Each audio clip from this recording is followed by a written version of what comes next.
The desperate search for accused Times Square bomber Faisal Shahzad, shown in this snapshot taken more than a year ago, ended just before midnight Monday with quiet resignation. Shahzad was seated on the plane. The door was closed as the jet prepared for takeoff. Suddenly, the door reopened, and a couple of people headed down the aisle towards Shahzad.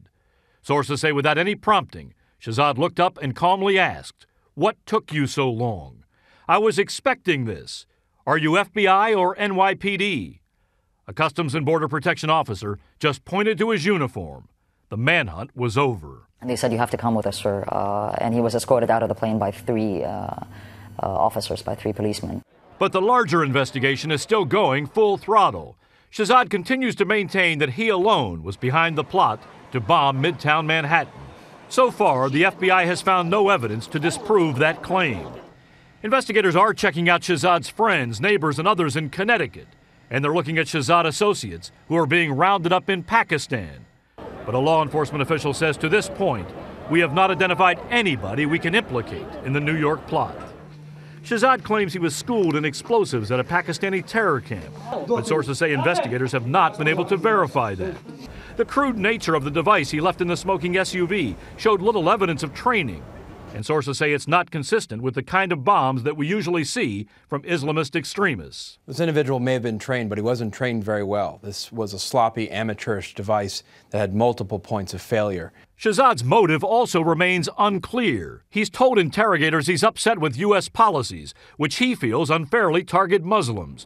And he's angry over predator strikes that have killed both terror leaders and civilians in his native Pakistan. Investigators say a quest for revenge seems to have played some role, but personal financial pressures may also have pushed Shahzad to act. He became a U.S. citizen just a year ago, but he has not realized any American dream. He quit his job, lost his house, and was separated from his family.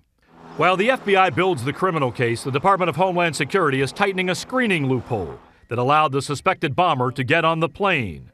Shahzad's name was added to the no-fly list on Monday, but Emirates Air was working off of an old list, and he got through.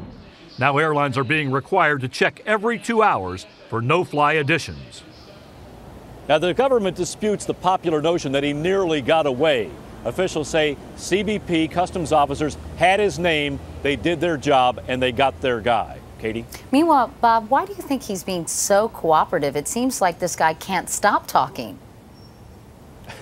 It's a little curious, but perhaps we can speculate that he fears pressure. His family's still overseas. He doesn't want them to be harassed. But I have to tell you, in the recent cases we've seen involving terrorists and confessed terrorists, talking seems to be the trend. Najib al-Azazi in New York confessed to plotting the subway attacks there that never happened. Chicago and David Headley said, yes, I was involved in plotting the Mumbai attacks. Even the accused underwear bomber gave information that intelligence people said was actionable intelligence. So it seems to be kind of the curious way to do things now, Katie. All right. Bob Orr at the Justice Department tonight. Bob, thank you.